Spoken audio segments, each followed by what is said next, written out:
जय हिंद एवरीवन, कैसे हो आप सभी। आज के इस वीडियो में मैं आप सभी को क्लास 12 फिजिक्स का चैप्टर नंबर 9 जिसका नाम है भैया रे ऑप्टिक्स, ठीक है। और आप सभी की जानकारी के लिए मैं बता दूं, ऑप्टिक्स आपका एक ऐसा चैप्टर है जिससे प्रत्येक वर्ष सबसे ज्यादा बिहार बोर्ड क्वेश्चन करता है। जी हाँ, सो आज का ये वीडियो आप सभी क्लास 12 वालों के लिए बहुत ही ज्यादा इंपॉर्टेंट होने वाला है। सो वीडियो पे स्टार्ट से लेके एंड तक बने रहना। एंड अगर आप सभी ने अभी तक इस वीडियो को लाइक नहीं करा, फटाक से वीडियो को लाइक कर लो एंड साथ में अपने इस फिजिक्स वाले भैया यूट्यूब चैनल को सब्सक्राइब एंड बेल आइकन को प्रेस, ताकि इस टाइप के जो भी हेल्पफुल कंटेंट है वो सबसे पहले आप तक पहुंच सके। बाकी बिना किसी देरी के आइए इस वीडियो को स्टार्ट करते हैं। तो दोस्तों, सबसे पहला जो क्वेश्चन है आप सभी के सामने वो ये है कि प्रकाशिक तंतु किस घटना पर आधारित होता है। यानी कि जो आपका ऑप्टिकल फाइबर होता है ना, ऑप्टिकल फाइबर आपका क्या करता है भैया, प्रकाशिक तंतु आपका क्या करता है, डेटा को ट्रांसमिट करता है एज अ लाइट, ठीक है। एज अ लाइट के फॉर्म में जो आपका क्या होता है, ऑप्टिकल फाइबर होता है, वो डेटा को ट्रांसमिट करता है, एक जगह से दूसरे जगह भेजता है, ठीक है। तो ये चीज आपसे पूछा जा रहा है कि जो आपका प्रकाशिक तंतु होता है वो किस घटना पर आधारित होता है। तो आप सभी के सामने ऑप्शन नंबर ए है संपूर्ण आंतरिक परावर्तन, प्रकीर्णन, विवर्तन या फिर अपवर्तन। तो इसका जो सही आंसर हो जाएगा वो हो जाएगा संपूर्ण आंतरिक परावर्तन, यानी कि टोटल इंटरनल रिफ्लेक्शन। तो ऑप्शन नंबर ए आप सभी के सामने बिल्कुल ही सही हो जाएगा। और टोटल इंटरनल रिफ्लेक्शन का क्या केस है कि भैया मान लो ए आपका सतह है, ठीक है, ऊपर में आपका कोई और मीडियम है और नीचे में मान लेता हूं भैया वाटर है। तो टोटल इंटरनल रिफ्लेक्शन के केस में क्या होता है कि भैया कोई लाइट को तुम क्या कर रहे हो, भेज रहे हो, ठीक है भैया। इसका जो एंगल होना चाहिए ना वो क्रिटिकल एंगल से बड़ा होना चाहिए। यानी कि जब भी तुम प्रकाश को क्रिटिकल एंगल से बड़े कोण पर आपतित करोगे ना, तो दूसरे मीडियम में जाने के बजाय पुनः इसी मीडियम में क्या हो जाता है, वापस लौट आ जाता है। तो that is called total internal reflection. ये जो केस है, जो आपका प्रोसेस है, जो आपका प्रोसीजर है, ये आपका टोटल इंटरनल रिफ्लेक्शन यानी कि संपूर्ण आंतरिक परावर्तन कहलाता है। क्लियर है। नेक्स्ट क्वेश्चन की ओर बढ़ते हैं। नेक्स्ट क्वेश्चन है सेकंड नंबर कि जिस वस्तु के 3 प्रतिबिंब प्राप्त करने हो, ठीक है, तो 2 समतल दर्पण का प्रयोग हो तो कौन झुका रहता है। ये जो झुका रहता है ना वो भैया इस तरीके से रहता है, ठीक है, राइट एंगल यानी कि 90 डिग्री। तो ऑप्शन नंबर बी आप सभी के सामने बिल्कुल ही सही हो जाएगा। नेक्स्ट क्वेश्चन है आप सभी के सामने 3 नंबर की तरंग दैर्घ्य के बढ़ने के साथ अपवर्तनांक का क्या मान होता है। तो भैया जो आपका अपवर्तनांक होता है ना, इसका रिलेशन होता है व्युत्क्रमानुपाती का भैया तरंग दैर्घ्य के साथ, ठीक है, यानी कि लेमडा के साथ। तो ए वाला आपका रिलेशन होता है और इसके अकॉर्डिंग तुम बताओ कि अगर तुम तरंग दैर्घ्य को बढ़ा रहे हो यानी कि वेवलेंथ को, तो अगर तुम बढ़ा रहे हो तो भैया तुम्हारा जो म्यू का वैल्यू होगा यानी कि जो तुम्हारा अपवर्तनांक होगा ना वो तुम्हारा घटेगा। क्या होगा, घटेगा। तो ऑप्शन नंबर ए आप सभी के सामने बिल्कुल ही करेक्ट हो जाएगा। नेक्स्ट क्वेश्चन है 4 नंबर कि निम्न में किस जोड़ों के लिए क्रांति कोण न्यूनतम होता है, ठीक है, पानी हवा के लिए या फिर कांच पानी के लिए या फिर भैया कांच हवा के लिए या फिर कांच कांच के लिए। तो ये तुम्हारा हो जाएगा आप सभी के सामने ऑप्शन नंबर सी यानी कि कांच हवा के लिए, ठीक है, कांच हवा के लिए। इस जोड़ों के लिए जो आपका क्रांति कोण होता है ना वो भैया आपका क्या होता है, न्यूनतम होता है, ठीक है। नेक्स्ट क्वेश्चन है 5 नंबर कि प्रकाश हवा से कांच में प्रवेश करती है, ठीक है। आपका मान लो ऊपर मीडियम क्या है भैया, ऊपर आपका एयर है और नीचे है भैया वाटर, ठीक है।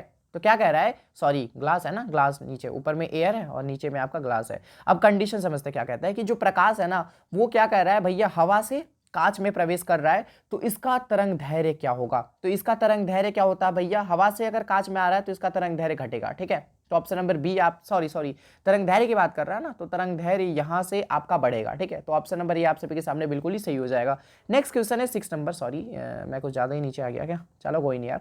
6 नंबर क्वेश्चन है आप सभी के सामने कि एक गोलीय दर्पण को अगर तुम पानी में डुबो देते हो, ठीक है, ये मान लो आपका पानी का ट्यूब है, इसमें आपने गोलीय दर्पण को क्या कर दिया, डुबो दिया, ठीक है, ये वाटर है तुम्हारा। तो अगर तुम भैया गोलीय दर्पण को पानी में डुबो देते हो तो इसका जो फोकस दूरी होगा, इसका फोकस दूरी अचर रहता है, फोकस दूरी में कोई चेंजेस नहीं आती है। तो ऑप्शन नंबर सी आप सभी के सामने बिल्कुल ही करेक्ट हो जाएगा।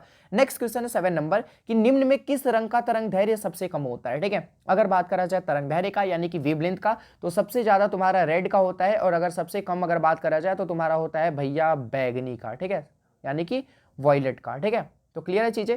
तो निम्न में किस रंग का तरंग दैर्घ्य सबसे कम होगा, तो बैगनी का। तो ऑप्शन नंबर डी आप सभी के सामने बिल्कुल ही सही हो जाएगा। नेक्स्ट क्वेश्चन है 8 नंबर कि कांच के लिए निम्न में किस रंग का अपवर्तनांक सबसे अधिक होता है, ठीक है। अगर बात करा जाए ग्लास के लिए, तो ग्लास के लिए भैया जो आपका बैगनी रंग होता है ना, जो आपका बैगनी रंग होता है उसका अपवर्तनांक सबसे अधिक होता है। तो डी वाला ऑप्शन आप सभी के सामने बिल्कुल ही सही हो जाएगा, ठीक है। तो भैया बढ़ते हैं नेक्स्ट क्वेश्चन 9 नंबर क्वेश्चन की ओर। तो भैया 9 नंबर क्वेश्चन है आप सभी के सामने कि निम्न में किस रंग का तरंग दैर्घ्य सबसे अधिक होता है। अभी मैंने आपको बताया कि जो सबसे ज्यादा तरंग दैर्घ्य, जो सबसे ज्यादा वेवलेंथ होता है, जो लेमडा का वैल्यू होता है, वो सबसे ज्यादा तुम्हारा रेड के लिए होता है, यानी कि ऑप्शन नंबर ए आप सभी के सामने बिल्कुल ही सही हो जाएगा। नेक्स्ट क्वेश्चन है 10 नंबर कि तरंगदैर्घ्य का मान घटने से अपवर्तनांक का मान क्या होता है, ठीक है, सॉरी, तरंगदैर्घ्य का मान बढ़ने से अपवर्तनांक का मान क्या होता है। मैंने स्टार्टिंग में आपको बता दिया भैया, इनवर्स रिलेशन होता है ना दोनों के बीच में, अपवर्तनांक और आपका तरंगदैर्घ्य यानी कि लैम्डा के बीच में। तो अगर तुम तरंगदैर्घ्य का मान बढ़ाओगे तो आपका अपवर्तनांक घटेगा, ठीक है। तो बी वाला ऑप्शन आप सभी के सामने सही हो जाएगा। नेक्स्ट क्वेश्चन है भैया 11 नंबर कि डायोप्टर और -3.4 डायोप्टर के लेंस आपके संपर्क में है, तो संयोग की क्षमता, सिंपल सा बात है भैया, दोनों को क्या कर दो, ऐड कर दो। लेकिन क्वेश्चन में मेरे को कुछ अधूरा लग रहा है, बिकॉज यहाँ पे दे नहीं रखा, मेंशन नहीं कर रखा कितना डायोप्टर, ठीक है। उसके बाद अपने अकॉर्डिंग हम लोग चीजें करते हैं, लेकिन यहाँ पे मेंशन किया गया नहीं है कि कितना डायोप्टर यहाँ पे लेना है। तो बाकी सिंपल सा चीज है, अगर आपको दो लेंस संपर्क में दिए गए हो, ठीक है, और अगर उससे संयोग की क्षमता पूछ रहा है ना, तो सिंपल दोनों का जो भी है वैल्यू उसे क्या कर दो भैया, तुम ऐड कर दो, ठीक है। तुम्हारा भैया निकल जाएगा संयोग की क्षमता। ओके, लेंस की शक्ति का मात्रक क्या होता है, डायोप्टर होता है। तो सी वाला ऑप्शन आप सभी के सामने सही हो जाएगा। नेक्स्ट क्वेश्चन है 13 नंबर कि सेमी फोकस दूरी के उत्तल लेंस की क्षमता क्या होती है। याद रखना प्लस का tan d होता है, ठीक है।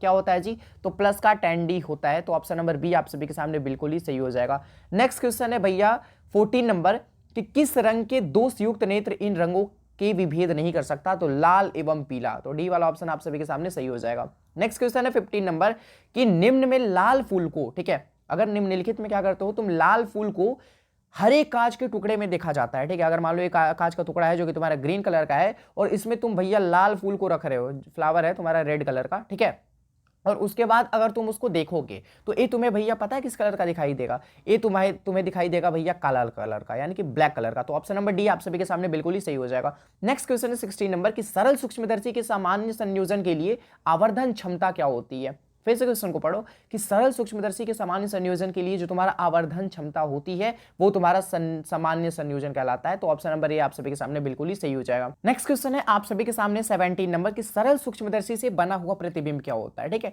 एक चीज मैं आपको बता दूं, ये सब जितने सारे भी आपके प्रकाशिक यंत्र होते हैं, सरल सूक्ष्मदर्शी हो गया, संयुक्त सूक्ष्मदर्शी हो गया, तो इनके द्वारा कैसा इमेज बनता है, इनके द्वारा कैसा प्रतिबिंब बनता है, ठीक है, वो चीज आपको क्लियर कर लेनी है, ठीक है। जैसे कि यहाँ पे पूछा है कि सरल सूक्ष्मदर्शी से जो आपका बना हुआ प्रतिबिंब होता है वो कैसा होता है, वो आपका होता है भैया, मैं आपकी जानकारी के लिए बता दूं, वो आपका होता है आभासी और सीधा, ठीक है। क्या होता है, आभासी और सीधा। तो ऑप्शन नंबर ए आप सभी के सामने बिल्कुल ही सही हो जाएगा। नेक्स्ट क्वेश्चन है 18 नंबर कि संयुक्त सूक्ष्मदर्शी में बना हुआ प्रतिबिंब कैसा होता है, ठीक है। मैंने आपको बताया सब जितने सारे भी भैया प्रकाशिक यंत्र है ना, इनका भैया बस इमेज याद कर लेना कि इनका इमेज किस तरीके का क्या होता है, ठीक है।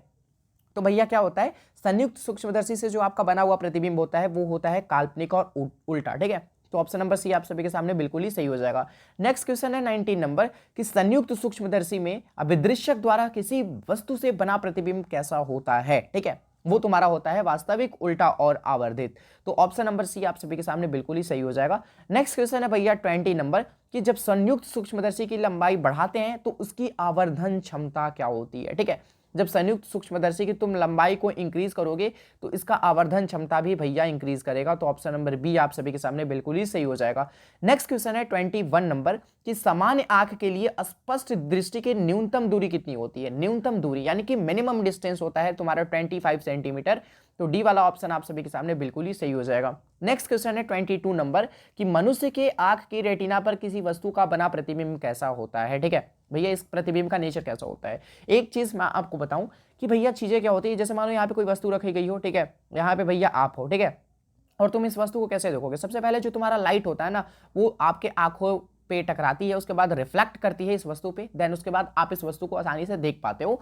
और आप जब इस वस्तु को देखते हो तो आपको जो वस्तु दिखती है ना, तो उसका जो इमेज होता है वो आंख में आपका एक पार्ट होता है जो कि आपका रेटिना कहलाता है। तो रेटिना पर आपका प्रतिबिंब बनता है, रेटिना पर आपका इमेज बनता है, तब जाके आप चीजों को देख पाते हो सही से, ठीक है।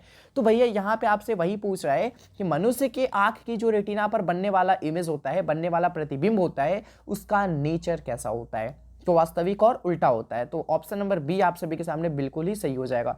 नेक्स्ट क्वेश्चन है 23 नंबर कि निकट दृष्टि दोष के उपचार के लिए किस लेंस का उपयोग किया जाता है। देखो यहाँ पे मैं आपको एक ट्रिक बताने वाला हूँ भैया, अगर बात करा जाए तुमसे निकट दोष के लिए, ठीक है, या फिर अगर तुमसे बात करा जाए दूर दोष के लिए, ठीक है, निकट दोष या फिर दीर्घ बोलते हैं या फिर दूर बोलो, जो भी बोल लो।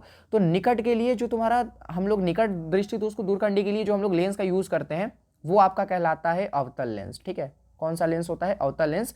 लेकिन जो दूर के लिए हम लोग दूर दृष्टि दोष को दूर करने के लिए हम लोग जिस लेंस का यूज करते हैं वो आपका कहलाता है उत्तल लेंस, ठीक है। भैया ट्रिक सिंपल सा है कि जो आपका 3 अक्षर वाला जो आपका दृष्टि दोष है, यानी कि जो आपका निकट दृष्टि दोष है, उसके लिए हम लोग 4 अक्षर का लेंस यूज करेंगे, ठीक है। और जो आपका 2 अक्षर का भैया जो आपका दृष्टि दोष है, उसके लिए हम लोग भैया 3 अक्षर का उत्तल लेंस यूज करेंगे, समझ रहे हो। यानी कि एक अक्षर आपको बढ़ा के, भैया नॉर्मल सा ट्रिक है भैया, एक कभी भी जीवन में तुम नहीं बोल सकते। तो निकट की बात कर रहा है, यानी कि निकट में 3 अक्षर है, तो इसके लिए हम लोग 4 अक्षर वाला लेंस यूज करेंगे, जो कि है आपका अवतल लेंस। तो ऑप्शन नंबर ए आप सभी के सामने बिल्कुल ही सही हो जाएगा। नेक्स्ट क्वेश्चन है भैया 24 नंबर कि दीर्घ दृष्टि के इलाज के लिए किस लेंस का उपयोग किया जाता है। दीर्घ कह लो या फिर दूर कह लो, तो 2 अक्षर है, तो इसके लिए हम लोग 3 अक्षर का लेंस यूज करेंगे, जो कि आपका उत्तल लेंस कहलाता है, कॉन्वेक्स लेंस कहलाता है। तो ऑप्शन नंबर ए आप सभी के सामने बिल्कुल ही सही हो जाएगा। नेक्स्ट क्वेश्चन है 25 नंबर कि जब एक मनुष्य चश्मा के लेंस को मोड़ता है तब समायोजन नष्ट हो गया, वह आदमी पीड़ित है।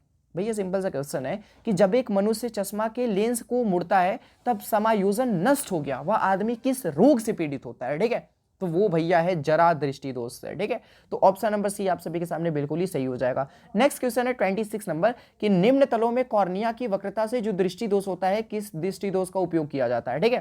नेक्स्ट क्वेश्चन है आप सभी के सामने 26 नंबर कि निम्न तलों में कॉर्निया की वक्रता से जो दृष्टि दोष होता है, तो किस दृष्टि का प्रयोग किया जाता है, ठीक है। तो वो होगा तुम्हारा अबिंदुकता, ठीक है। तो ऑप्शन नंबर डी आप सभी के सामने बिल्कुल ही सही हो जाएगा। नेक्स्ट क्वेश्चन है 27 नंबर कि कांच के परावर्तक प्रिज्म का कोण क्या होता है। कांच का जो आपका परावर्तक क्या होता है भैया, प्रिज्म होता है, उसका कोण क्या होता है, ठीक है। तो उसका जो कोण होता है वो होता है तुम्हारा 90 डिग्री। तो ऑप्शन नंबर सी आप सभी के सामने बिल्कुल ही सही हो जाएगा। नेक्स्ट क्वेश्चन है भैया 28 नंबर, भैया मैं 20 पे कहां से पहुंच गया। 28 नंबर क्वेश्चन है कि एक समतल दर्पण की वक्रता त्रिज्या क्या होती है। एक समतल दर्पण की जो तुम्हारी वक्रता त्रिज्या होती है वो तुम्हारी होती है अनंत, ठीक है। तो सी वाला ऑप्शन आप सभी के सामने सही हो जाएगा।